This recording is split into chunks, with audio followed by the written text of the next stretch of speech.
After a 4-year wait, almost 4-year wait, we finally have One Punch Man, a new episode on our TV screens.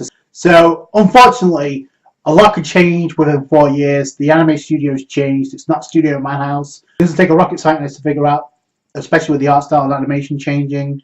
We got JC staff behind season 2.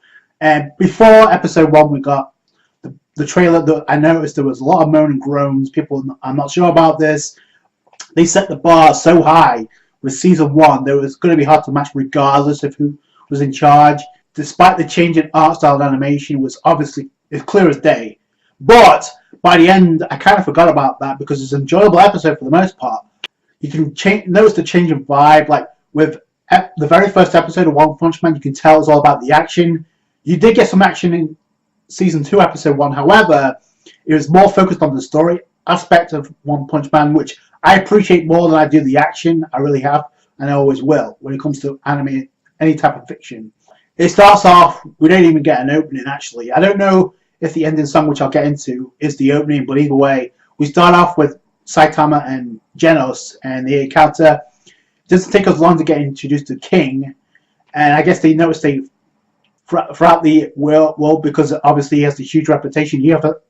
He even has a action figure monument built for him, so that's kind of cool. And Saitama is like, I wish I can get one. I can pretty much see Saitama getting his own action figure if he hasn't by the end of the series. So we get introduced to King, and we also get introduced to what he's really all about.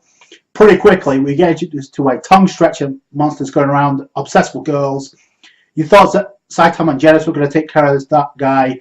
King steps in, and he proverbial conqueror's haki from One Piece. He just scares this guy into submission, and he just backs down. King just has that glance about him. Look, he seems like a badass at first until you realize what's going on. He backs down. He bows down. He goes into a shop, and I guess he's into Akatu games slightly. So that's kind of interesting. Saitama, you can actually, it seems like he's relatable to King just because of the way they act. Like, they're so carefree. They don't even want to be bothered. You can hear King's like, no, I just want to go away, please. Just, he's a symbol of hope for the rest of the people of the world. So again, just the way his character comes off. Then we also come to find out what he's all about. We come to introduce to, I guess, a G4 machine, which is when Genos is like, this could be a problem.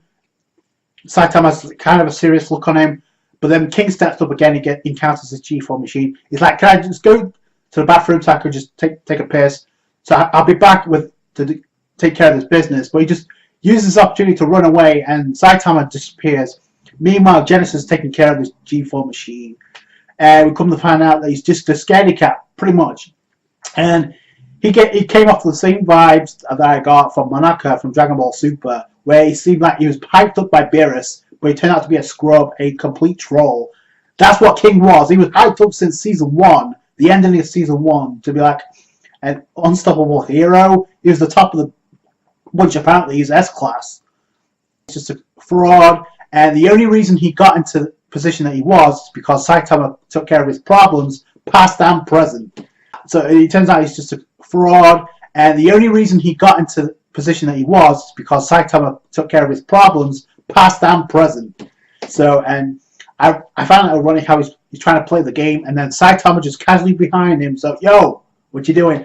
Typical Saitama stare. Obviously, the comedy aspect is there. I find it hilarious. I was like, we're 22 stories up. We're on this 22nd floor, and you managed to casually jump up here. Yeah, your window's open, so sorry about that. Comedy gag between Saitama and King is going on. You do have Genos taking care of the G4 machine, which it turns out when Genos uses Incinerate to, I guess, blow up the outer shell of the G4 machine, turns out there's another machine inside, and that turns out to be the stronger one, because we do see Genos messed up by the end of the episode.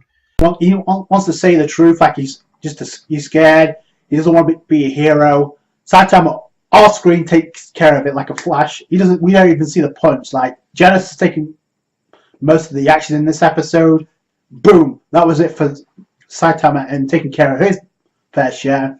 And Saitama realized, oh, you are scared, because I guess he recognized he pissed himself.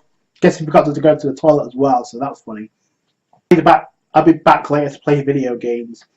And he's just like, become stronger. It's pretty much like, just train, become stronger So we'll see what happens with King. But again, considering he was like a main focus in this arc, he was being set up the story for this arc, which is pretty much Genos is one part of it, because Genos is taking care of the machine. We see he goes back to Dr. Coseno, or Casino, how you want to pronounce it. He's curious where this machine came from, and I guess Genos off screen got messed up as well, and he's like, I need to become stronger.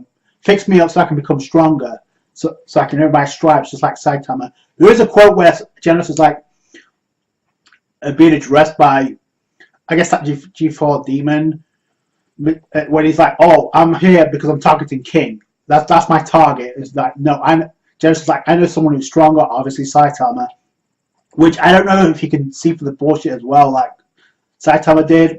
We get some more set up for what his role might be, and we know from the ending of season 1, Metal Knight is going to have some role in this. I don't know which, I don't know how, but we do know that's been set up. Then we go to Sitch, the leader of the Earth Prophecy Emergency Countermeasures Team, which I guess we couldn't find out some underlings or denizens, like prisoners of the underworld, are being recruited for what we don't really know. We get 3 heroes introduced we haven't seen yet. So rank 7. By the way, these are all Class A. So rank 7, we got Magic Man. At rank 5, we got Heavy Tank Loincloth. Then at rank 6, we got Blue Fire. So I don't know what these heroes bring to the table. I guess we're going to see soon enough. And out of nowhere, it comes Speed of Sound Sonic. So that's kind of cool to see him again. And he's like, oh, it's just a gathering of nobodies. And he kind of breaks down what Stitch has been up to, the leader of this gathering, I guess. And he's like, oh, because of the prophecy of Shibawa, I guess the prophecy of 6 months is an even greater threat among the way.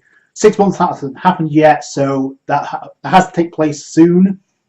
So he used this to try and track down Saitama, but Saitama obviously isn't there. So Speed of Sound Sonic kind of catches on what's going on. Oh, so you're recruiting these denizens, these underlings, that should be locked up in prison, and you're also recruiting these heroes so you can take care of the threat that the prophecy spoke of.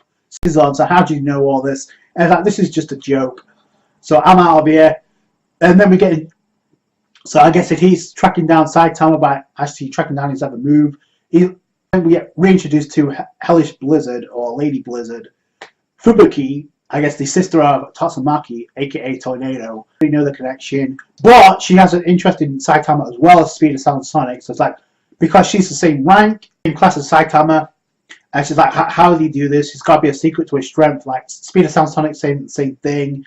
Right away that Fubuki is like the sister of Tatsumaki, because you can see the psychokinetic powers. Like, she just opens up a gate casually. I need to know more about this guy. So they could be a threat. No, I don't think they're going to be a threat. They could be an interesting conflict when it comes to Saitama in this season. We'll see. But either way, Speed of Sound Sonic hasn't given up on his hatred of Saitama. He wants to get even for being humiliated. Fubuki wants to know more about Saitama. So pretty much the end of the episode. Then we get the ending, or maybe the opening. I don't know at this point. We didn't, like I said, we never got an opening, so it's hard to say. But the ending song's pretty cool. It ends with one punch, and never skip off the video during the credits, because there's always something that takes place after. We also couldn't see Garo, or Jaro, however you want to pronounce it. He's going to be the main focus, or one of the main focuses of this season, and he's like checking out Saitama's poster, and it's like, it's on, so we're going to see what this guy's capable of real quick. So that's pretty cool, and that's how the episode pretty much ends. And like I said, despite the change in art style and animation, it was a very enjoyable episode. I forgot the changes instantly, and it's an entertaining episode. Wasn't breathtakingly, oh my god, amazing, but it was just great to see Saitama back again. That was what we got with High School DxD Season 4, where they had a change in art style and animation, where I wasn't too keen with that until I actually watched the series, or the season. Same thing here, so I'm going to reserve judgment until we've seen multiple episodes, but either way, it was an enjoyable episode to get One Punch Man back on our TV sets. That's going to do it for the video, guys. Thank you so much for watching. Like this review if you did. Subscribe to the channel for more One Punch Man. Catch you guys later. Bye.